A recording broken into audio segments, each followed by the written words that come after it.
Ang unang sulat ni Juan. Ang pulong nga naghatag sa kinabuhi. Nagsulat kami kaninyo mahitungod sa pulong nga naghatag sa kinabuhi, ang pulong diha ng daan sa pagbuhat sa kalibutan. Nadungog namo kini, nakita ug nahikap gayod. Gipadayag na ang maong kinabuhi ug nakita namo kini. Pusa, nagmatuod kami niini ug gisangyaw namo kaninyo ang kinabuhing walay katapusan nga diha uban sa Amahan ug gipadayag kanato. Gisugilon usab namo kaninyo ang among nakita ug nadungog aron uban kanamo mahiusa kamo sa Amahan ug sa iyang anak nga si Hesukristo.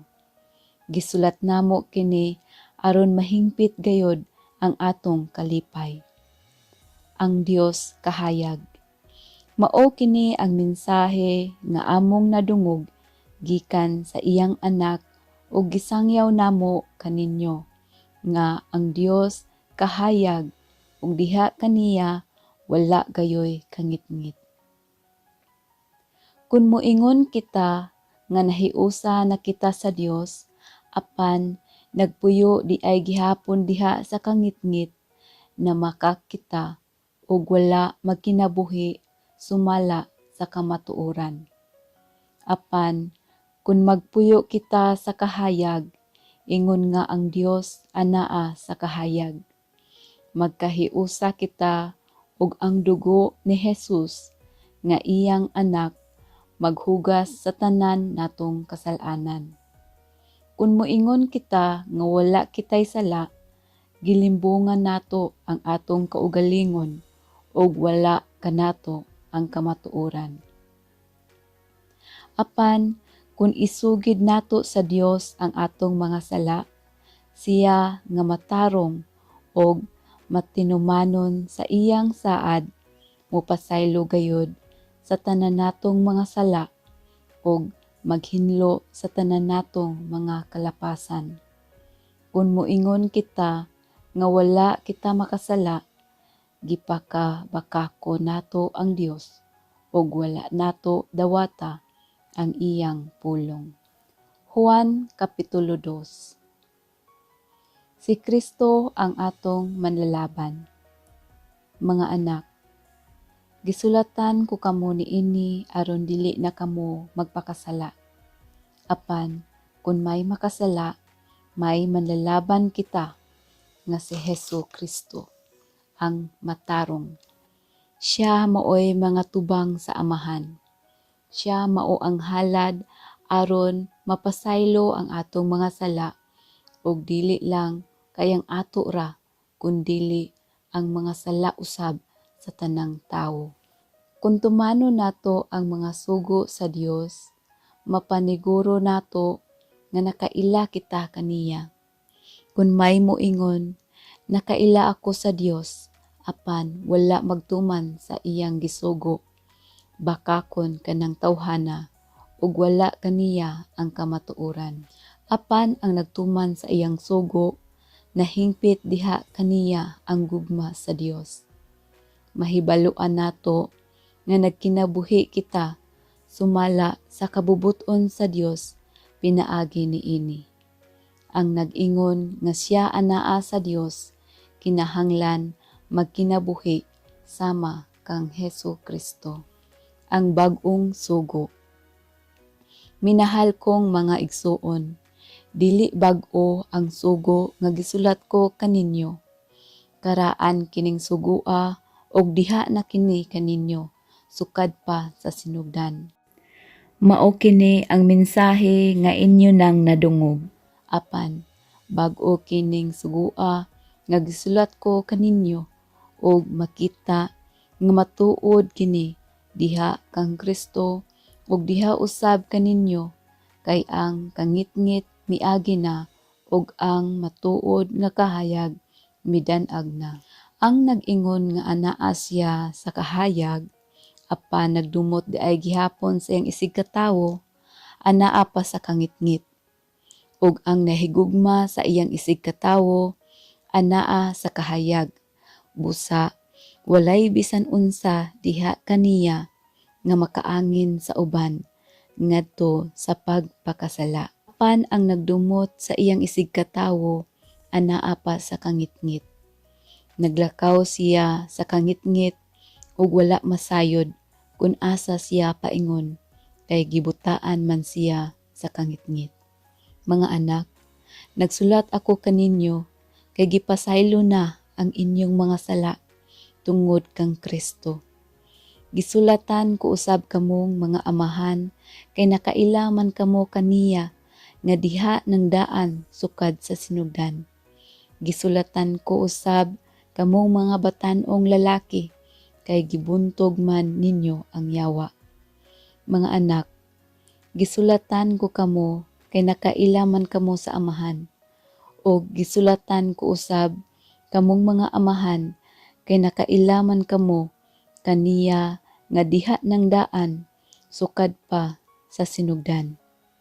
Ug kamo usab mga batan-on, gisulatan ko kay lig-on man kamo ug ang pulong sa Dios anaa man kaninyo o gibuntog ninyo ang yawa. Ayaw ninyo higugmaa ang kalibutan o bisag unsa nga iya sa kalibutan.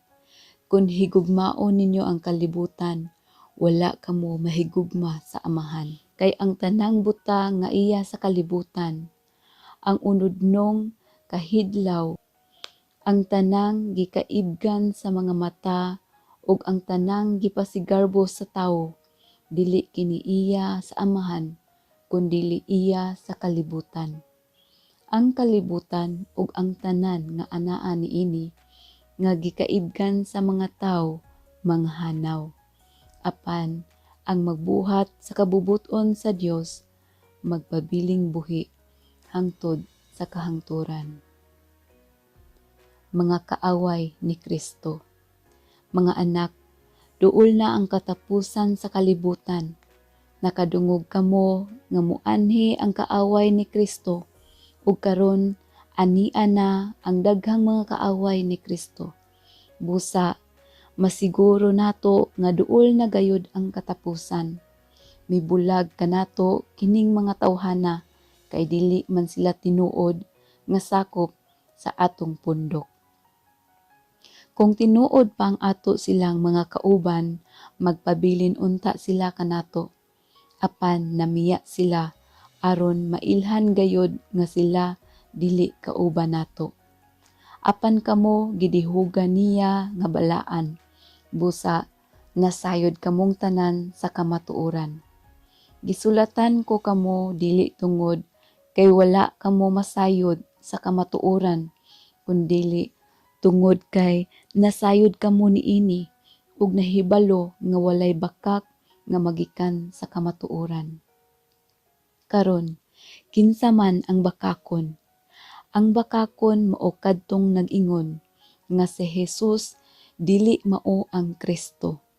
Siya ang kaaway ni Kristo kay gisalikway man niya ang amahan ug ang anak. Kay ang nagsalikway sa anak, nagsalikway usab sa amahan, ug ang midawat sa anak, midawat usab sa amahan. Busa ampingi gayud ninyo ang mensahe nga inyong nadungog sukad pa sa sinugdan.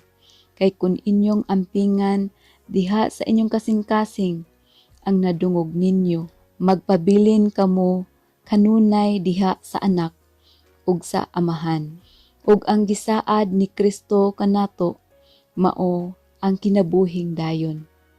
Gisulatan ko kamo mahitungod ni adtong buot mupahisalaag kaninyo. Apan gidihugan na kamo ni Kristo sa iyang espiritu. Samtang ang iyang espiritu anaa kaninyo, wala kamo magkinahanglan ug laing magtutudlo kay ang iyang espiritu magtudlo kaninyo sa tanang butang ug matuod ang iyang itudlo kaninyo. Busa, sunda ang itudlo sa espiritu kaninyo ug pabilin kamo diha kang Kristo. Busa mga anak, pabilin kamo diha kaniya aron makabaton kitag pagsalig ug dili maulaw nga moatubang kaniya sa iya unyang pag-abot. Nasayod kamo nga si Kristo matarong, busa angay ninyong hibaluan nga ang tanan nga magbuhat sa matarong anak sa Dios. 1 Juan Kapitulo 3. Mga anak sa Dios, palandungan ninyo unsa kadako ang paghigugma sa amahan kanato. Gihigugma kita niya pag-ayo nga tungod niini giisip kitang mga anak sa Dios ug mao gayud kana kita. Ang hinungdan nganong wala makaila kanato ang kalibutan mao nga wala kini makaila sa Dios. Minahal kong mga igsuon, kita karon mga anak na sa Dios. Wala pa nato matino kung maunsa gayud unya kita, apan ang nasayra nato mao nga inigabot na ni Kristo, mahisama kita kaniya kay makita man nato siya sa iya gayong pagkasiya. Ug ang tanan nga nagbaton niini nga paglaom diha kang Kristo, nagputli sa ilang kaugalingon ingon nga si Kristo putli. Ang nakasala naglapas sa balaod sa Dios, kay ang pagpakasala maoy paglapas sa balaod. Nasayod kamo nga mianhi si Kristo aron pagkuha sa atong mga sala, ug siya walay sala. Busa ang tanan nga anaa kang Kristo dili na magpakasala, apan ang magpadayon sa pagpakasala wala pa makakita o makaila kaniya. Mga anak, ayaw kamo palimbong. Ang nagbuhat sa matarong sama kang Kristo. Ang magpadayon sa pagpakasala iya sa yawa, kay ang yawa nagpakasala man sukad pagayod sa sinugdan. Ang hinungdan sa pag-anhi sa anak sa Dios mao ang pagguba sa mga buhat sa yawa. Dili na magpakasala ang nahimo ng anak sa Dios, kay ang kinaiya sa Dios anaa naman kaniya. Dili na siya magpakasala tungod kay ang Dios iya namang amahan. Ang kalainan sa mga anak sa Dios ug sa mga anak sa yawa mao kini: ang wala magbuhat sa matarong o wala mahigugma sa iyang isig katawo, dili anak sa Dios. Paghigugmaay kamo. Ang mensahe nga inyong nadungog sukad pa sa sinugdan mao nga maghigugmaay kita. Dili kita manundog kang Cain nga mipatay sa iyang igsuon. Si Cain iya sa yawa, tungod kay si Cain dautag binuhatan. Gipatay niya ang iyang igsuon nga matarong og binuhatan. Busa mga igsuon, ayaw katingala kung dumtan kamo sa mga tao nga iya sa kalibutan. Nasayod kita nga nakalatas na kita sa kamatayon ngadto sa kinabuhi, kay gihigugma man nato ang atong isig katawo. Apan ang wala mahigugma anaa pa sa kamatayon. Ang nagdumot sa iyang isig katawo mamumuno, og nasayod kamo nga ang mamumuno wala magbaton sa kinabuhing walay katapusan. Gihatag ni Kristo ang iyang kinabuhi alang kanato. Pinaagi niini atong maila ang tinuod nga gugma. Busa, angay usab kita nga maghalad sa atong kinabuhi alang sa atong isig katawo. Unsaon man pag-ingon sa usa ka dato nga nahigugma siya sa Dios kung nagdumili siya pagtabang sa iyang isig katawo nga anaa sa kawad-on. Mga anak, ipakita ta ang matuod nga paghigugma pinaagi sa mga maayong buhat, dili sa mga pulong lamang. may kaisog sa pag-atubang sa Dios. Pinaagi ni ini maila nato nga kita iya sa kamatuoran ug nga may pagsalig kita atubangan sa Dios. Sa dihang sudyaan kita sa atong konsensya kay ang Dios labaw pa kay sa atong konsensya ug nasayod siya sa tanan. Busa mga igsoon, kun wala magsudya kanato ang atong konsensya, may kaisog kita nga moatubang sa Dios.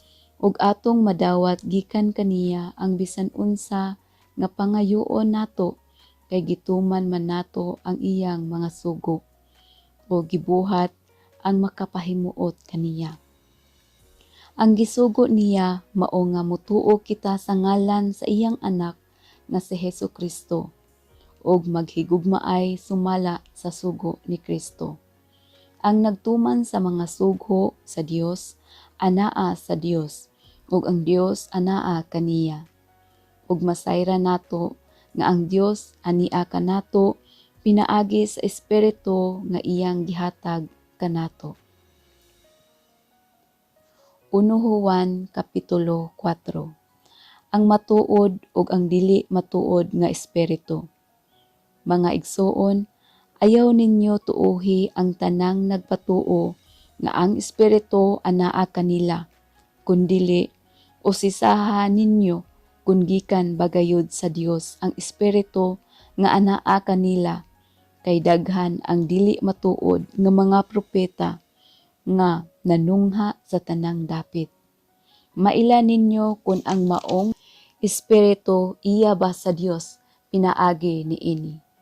Ang nagpahayag nga si Hesukristo nagpakatawo iya sa Dios. Apan ang dili magpahayag ni ini mahitungod kang Hesukristo dili iya sa Dios. Ang maong espiritu iya sa kaaway ni Kristo. Nadunggan ninyo nga muanhi kini og karon ania nagayod sa kalibutan. Apan mga anak, iya na kamo sa Dios o gidaog ninyo ang mga dili matuod nga propeta kay ang espiritu nga anaa kaninyo mas gamhanan kaysa espiritu nga anaa sa mga tao nga iya sa kalibutan. Naghisgot sila mahitungod sa mga butang sa kalibutan ug namati kanila ang kalibutan kay sila iya man sa kalibutan. Apan kita iya sa Dios ug ang nakaila sa Dios mamati kanato. Apan ang dili iya sa Dios dili gayud mamati kanato. Pinaagi ni ini maila nato ang espiritu nga nagtudlo sa matuod ug ang espiritu nga nagtudlo og bakak. Ang Dios gugma. Mga igsoon, maghigugmaay kita kay ang gugma gikan sa Dios. Ang naghigugma sa iyang isig katawo, anak sa Dios ug nakaila sa Dios. Ang wala maghigugma sa iyang isig katawo, wala makaila sa Dios, kay ang Dios gugma man. Gipadayag sa Dios ang iyang gugma kanato, pinaagi sa pagpadala sa iyang bugtong anak, nganhi sa kalibutan, aron makabaton kita sa kinabuhing walay katapusan, pinaagi kaniya. Ang matuod nga gugma mao kini, dili kita maoy unang naghigugma sa Dios, kundili siya maoy unang naghigugma kanato. Gipadala niya ang iyang anak aron pinaagi kaniya mapasaylo ang atong mga sala. Mga igsoon, kun ingon ni ini ang paghigugma sa Dios kanato, kinahanglan nga maghigugmaay usab kita. Wala pay tawo nga nakakita sa Dios. Apan kun maghigugmaay kita, magpuyo kanato ang Dios ug mahingpit dinhi kanato ang iyang gugma. Pinaagi ni ini masiguro nato nga anaa kita sa Dios ug ania kanato ang Dios kay gihatag naman niya kanato ang iyang espiritu. Nakita nato o gisugilon ngadto sa uban nga gipadala sa amahan ang iyang anak aron pagluwas sa kalibutan. Ang magpahayag nga si Jesus mao ang anak sa Dios, siya anaa sa Dios ug anaa kaniya ang Dios. Busa nasayod kita ug nagtuo nga gihigugma kita sa Dios. Ang Dios gugma ug ang nagkinabuhi subay sa gugma anaa sa Dios ug ang Dios anaa kaniya. Gihingpit dinhi kanato ang gugma aron mahingpit ang atong kaisog sa adlaw sa paghukom kay ang kinabuhi nato dinhi sa kalibutan sama naman sa kinabuhi ni Kristo. Walay kahadlok diha sa gugma. Ang gugmang hingpit magwagtang sa tanang kahadlok. Busa, kung mahadlok gihapon ang tao, wala pa mahingpit ang gugma diha kaniya, kay ang kahadlok may kalabutan man sa silot. Nahigugma kita, kay ang Dios man ang unang naghigugma kanato. Kung may moingon, gihigugma ko ang Dios, apan nagdumot di ay sa iyang isig katawo, baka kon siya. Kay unsaon man niya paghigugma sa Dios, nga wala niya makita, kung wala siya maghigugma sa iyang isig katawo, nga makita niya. Ang gisugo ni Kristo kanato mao kini. Ang nahigugma sa Dios kinahanglan maghigugma usab sa iyang isig katawo.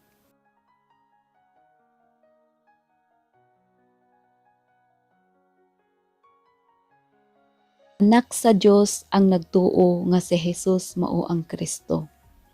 Ug ang nahigugma sa ginikanan nahigugma usab sa iyang anak. Maila nato nga nahigugma kita sa mga anak sa Dios kun higugmao nato ang Dios ug tumanon ang iyang mga sugo. Kay ang ilhanan nga gihigugma nato ang Dios mao nga gituman nato ang iyang mga sugo. Ug dili lisod tumanon ang iyang mga sugo. Kay ang tanang anak sa Dios makabuntog sa kalibutan ug gidaog nato ang kalibutan pinaagi sa atong pagtuo. Mauray makabuntog sa kalibutan ang nagtuo nga si Jesus mao ang anak sa Dios. Ang gimatuod mahitungod kang Hesukristo. Ang mianhi mao si Hesukristo ug nailhan ang iyang pag-anhi pinaagi sa tubig ug sa dugo. Nailhan siya dili sa tubig lamang kundili sa tubig ug sa dugo. Ang Espiritu mao ang saksi nga matuod kini, kay ang Espiritu kamatuoran man. Adunay tulo ka saksi: ang Espiritu, ang tubig ug ang dugo, ug nagkauyon kining tulo.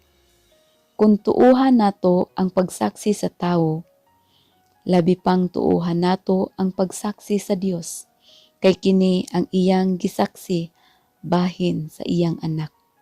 Busa kadtong nagtuo sa anak sa Dios, nagmatuod niini diha sa iyang kasing-kasing.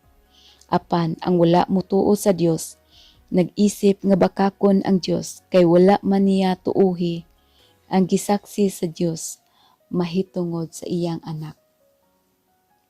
Ang pagpamatuod mao kini. Ang Dios naghatag kanato sa kinabuhing walay katapusan ug anaa kini sa iyang anak. Ang midawat sa anak may kinabuhing walay katapusan. Apan ang wala modawat sa anak sa Dios wala makabaton sa maong kinabuhi. Kinabuhing dayon. Gisulatan ko kamong tanan nga nagtuo sa ngalan sa anak sa Dios aron masayod nga kamo may kinabuhing walay katapusan. Og makasalig kita sa Dios nga bisag unsay atong pangayoon kaniya sumala sa iyang kabubuton dunggon gayod kita niya. Og kay nasayod man kita nga mamati siya kanato, masiguro usab nato nga iya nang gihatag kanato ang atong gipangayo kaniya. Kung may makakita sa iyang isig ka magtutuo nga nakasala, apan sala nga dili mosangpot sa kamatayon, kinahanglan magampo siya sa Dios. hatagan sa Dios ug kinabuhi ang maong magtutuo. Kini alang lamang ni adtong nakahimog sala nga dili ikamatay. Apan adunay sala nga mosangpot gayud sa kamatayon ug dili na kinahanglan nga mag-ampo pa kamo alang niini. Sala ang tanang buhat nga dili matarong, apan adunay sala nga dili mosangpot sa kamatayon. Nasayod kita nga walay anak sa Dios nga magpadayon sa pagpakasala kay manalipod man kaniya ang anak sa Dios ug dili gayud makahimo kaniyag dautan ang yawa. Nasayod kita nga iya kita sa Dios ug ang tibuok kalibutan na ulipon sa yawa. Nasayod usab kita nga mianhi ang anak sa Dios ug mihatag kanatog sa labutan aron makaila kita sa matuod nga Dios. Ang atong kinabuhi anaa sa matuod nga Dios sa iyang anak nga si Hesukristo. Siya ang matuod nga Dios ug ang kinabuhi nga dayon. Mga anak, likayin ninyo ang mga Diyos-Diyos. Ang ikaduhang sulat ni Juan. Gikan sa Pangulo, alang sa pinili nga ginang og sa iyang mga anak nga akong gimahal o gimahal usab sa tanan nga nasayod sa kamatuoran. Kay ania man kanato ang kamatuoran ug magpabilin kini kanato hangtod sa kahangturan. Ang Dios nga Amahan ug ang iyang anak nga si Hesukristo maghatag kanato grasya, kaluoy ug kalinaw diha sa kamatuoran ug sa gugma. Kamatuoran ug gugma. Gikalipay ko kaayo nga ang pipila sa imong mga anak nagkinabuhi sumala gayud sa kamatuoran ingon sa gisugo kanato sa amahan. Busa, hangyoon ko ikaw, minahal nga ginang, nga maghigugmaay kitang tanan. Kining gisulat ko kanimo, dili bagong sugo kundili dinhi na kanato sukad pa sa sinugdan. Kining paghigugma nga akong gipasabot mao kini. Tumano nato ang mga sugo sa Dios. Sumala sa nasayran ninyo sukad pa sa sinugdan. Ang sugo mao nga magkinabuhi kamong tanan diha sa gugma. Ania karon sa kalibutan ang daghang magtutudlo nga bakakon. Wala sila motuo nga si Hesukristo nagpakatao. Mao kini sila ang mangingilad ug ang kaaway ni Kristo. Busa, pagbantay kamo aron dili mawala kaninyo ang inyong gihaguan, kundili makadawat hinuon kamo sa hingpit nga ganti. Ang tao nga wala magpabilin ug wala mutuman sa pagtulon-an ni Kristo, wala kaniya ang Dios. Apan ang amahan ug ang anak anaa kaniya nga nagsunod sa pagtulon-an ni Kristo. Busa, kung may muanha kaninyo nga dili magtutudlo ni ining pagtulon-ana, ayaw siyag dawata sa inyong balay, ubisan gani sa pagtagad kaniya. Kay ang magtagad kaniya, nagambit sa dautan niyang buhat. Panamilit, may daghan paunta akong isulti kaninyo, apan dili ko kini ipaagi sa sulat. Maoy akong tinguha ang pagduaw o pagpakigsulti gayod kaninyo aron mahingpit ang akong kalipay. Nangumusta kanimo ang mga anak sa imong minahal nga igsuong babae. Ang ikatulong sulat ni Juan. Gikan sa Pangulo alang sa minahal kong higala nga si Gayo.